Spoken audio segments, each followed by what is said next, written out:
செய்திகள்.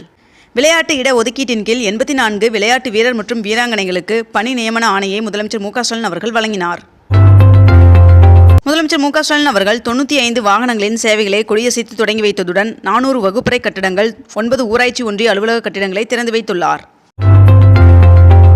உலகோருக்கு உணவளிக்கும் உழவர்களுக்கு முதலமைச்சர் மு.க. ஸ்டாலின் அவர்கள் தேசிய உழவர்கள் தின வாழ்த்து தெரிவித்துள்ளார். வேலைவாய்ப்பு திருவிழா திட்டத்தின் கீழ் மத்திய அரசின் பல்வேறு துறைகளில் தேர்வு செய்யப்பட்ட 71,000க்கும் மேற்பட்டோருக்கு பணி நியமன ஆணைகளை பிரதமர் நரேந்திர மோடி அவர்கள் காணொலி மூலம் இன்று வழங்குகிறார் என்று தெரிவிக்கப்பட்டுள்ளது. 4 நாட்கள் பயணமாக ஆளுநர் RN ரவி அவர்கள் டெல்லி சென்றுள்ளார். குவைத் நாட்டிற்கு பயணம் மேற்கொண்டிருந்த பிரதமர் நரேந்திர மோடி அவர்கள் நேற்று இரவு டெல்லி திரும்பினார். மேலும் இப்பயணத்தின் போது பாதுகாப்பு மற்றும் எரிசக்தி துறை உள்ளிட்டவைகளில் 4 முக்கிய ஒப்பந்தங்கள் கையெழுத்தானது என்று தகவல் வெளியாகியுள்ளது. தில்லியில் இன்று நடைபெறும் கிறிஸ்துமஸ் கொண்டாட்டத்தில் பிரதமர் நரேந்திர மோடி அவர்கள் பங்கேற்க உள்ளார் என்று தெரிவிக்கப்பட்டுள்ளது. வணிக இடங்களின் வாடகை மீதான GSTக்கு விலக்கு அளிக்க வேண்டும் என்று 55வது GST கூட்டத்தில் அமைச்சர் தங்கம் தென்னரசு அவர்கள் வலியுறுத்தியுள்ளார். கடலில் 150 கிலோமீட்டர் தொலைவில் வரும் கப்பல் படகுகள் கண்காணிக்க மெரினா கலங்கரை விளக்கத்தில் ரேடர் கருவி, CCTV கேமரா ஆகியவை பொருத்தப்பட்டுள்ளது. கிறிஸ்துமஸ், புத்தாண்டு உள்ளிட்ட தொடர் விடுமுறையொட்டி மேட்டுப்பாளையத்தில் இருந்து ஊட்டிக்கு சிறப்பு மலை ரயில் இயக்கப்படும் என்று தென்னக ரயில்வே அறிவித்துள்ளது. முதல்வர் அறிவிப்பு வந்தவுடன் வருகின்ற ஜனவரி 11ஆம் தேதி முதல் பொங்கல் தொகுப்பு வழங்க நடவடிக்கை எடுக்கப்பட்டுள்ளது என்று கூட்டுறவுத்துறை செயலாளர் ராதாகிருஷ்ணன் அவர்கள் தெரிவித்துள்ளார். ஜெர்மனியில் பணிபுரிய செவிலியர்கள் விண்ணப்பிக்கலாம் என்று தமிழக அரசு தகவல் தெரிவித்துள்ளது. வருகின்ற டிசம்பர் 24 மற்றும் 25 ஆகிய தேதிகளில் செங்கல்பட்டு, விழுப்புரம், கடலூர் ஆகிய மாவட்டங்களில் கனமழை பெய்ய வாய்ப்புள்ளதாக வானிலை மையம் தகவல் தெரிவித்துள்ளது. பொங்கல் நாளன்று நடைபெற உள்ள UGC நெட் தேர்வு ஒத்திவைக்க வேண்டும் என்று ஒன்றிய அமைச்சருக்கு கனிமொழி MP அவர்கள் கடிதம் எழுதியுள்ளார்.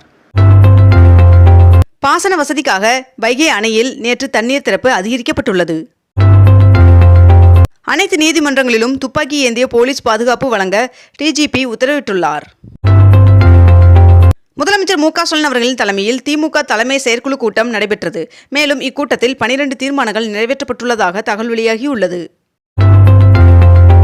ராணிப்பேட்டையில் கார் தொழிற்சாலை அமைக்க சுற்றுச்சூழல் அனுமதி கோரி டாடா மோட்டார்ஸ் நிறுவனம் விண்ணப்பம் அளித்துள்ளது.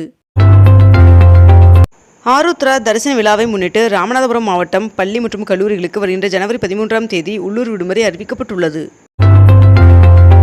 செறிவூட்டப்பட்ட அரிசிக்கு 18% GSTயிலிருந்து 5% குறைக்கப்பட்டுள்ளது.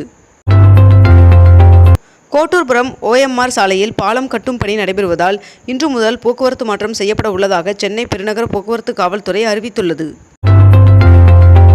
2025ஆம் ஆண்டில் கொப்பரை தேங்காய் கொள்முதலுக்கான குறைந்தபட்ச ஆதார விலையை உயர்த்தி மத்திய அமைச்சரவை ஒப்புதல் வழங்கியுள்ளதாக தகவல் வெளியாகியுள்ளது. சென்னை பெருநகர வளர்ச்சி குழுமம் சார்பில் 1 கோடியில் மேம்படுத்தப்பட உள்ள புதிய திட்டப்பணிகளை துணை முதல்வர் உதயநிதி ஸ்டாலின் அவர்கள் ஆய்வு செய்தார். பாலிடெக்னிக் படிக்கும் மாணவர்களின் வேலைவாய்ப்பு திறனை அதிகரிக்கும் வகையில் ஓராண்டு கால தொழிற்பயிற்சி திட்டத்தை தொழில்நுட்ப கல்வி இயக்கம் அறிமுகப்படுத்த உள்ளது. கோவை ஈச்சனாரி விநாயகர் கோவில் உட்பட 5 கோவில்களில் நாள் முழுவதும் பிரசாதம் வழங்கப்படும் என்று அமைச்சர் சேகர்பாபு அவர்கள் தெரிவித்துள்ளார். கிறிஸ்துமஸ், ஆங்கில புத்தாண்டு போன்ற தொடர் விடுமுறையின் காரணமாக விமானங்களின் கட்டணம் அதிகரிக்கப்பட்டுள்ளது. தாம்பரம், கன்னியாகுமரி இடையே கிறிஸ்துமஸ் மற்றும் புத்தாண்டிற்காக சிறப்பு ரயில்கள் அறிவிக்கப்பட்டுள்ளது. மதுரை மற்றும் கோவையில் மெட்ரோ ரயில் திட்டங்களுக்கும் ஒப்புதல் அளிக்க வேண்டும் என்று மத்திய அரசிடம் தமிழக நிதியமைச்சர் தங்கம் தென்னரசு அவர்கள் வலியுறுத்தியுள்ளார். நிதியமைச்சர் நிர்மலா சீதாராமன் அவர்களின் தலைமையில் 55வது GST கவுன்சில் கூட்டம் நடைபெற்றது. மேலும் இதில் மருத்துவம் மற்றும் ஆயுள் காப்பீட்டு தவணைகள் மீதான GST வரியை நீக்குவது தொடர்பாக எந்த முடிவும் எட்டப்படவில்லை என்று தகவல் வெளியாகியுள்ளது. இதனைத் தொடர்ந்து பாப்கார்னிற்கு 18% வரை வரி விதிக்க பரிந்துரைக்கப்பட்டுள்ளதாகவும் தெரிவிக்கப்பட்டுள்ளது. இந்திய கம்யூனிஸ்ட் கட்சியின் மூத்த தலைவர் நல்லக்கண்ணு அவர்களின் 100ஆண்டு விழாவில் முதலமைச்சர் மு.க. ஸ்டாலின் அவர்கள் பங்கேற்க உள்ளார்.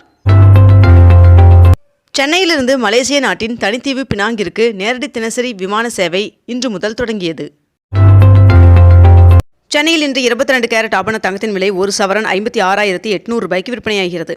அதேபோல் 1 கிராம் வெள்ளியின் விலை 99 ரூபாய்க்கு விற்பனை செய்யப்பட்டு வருகிறது.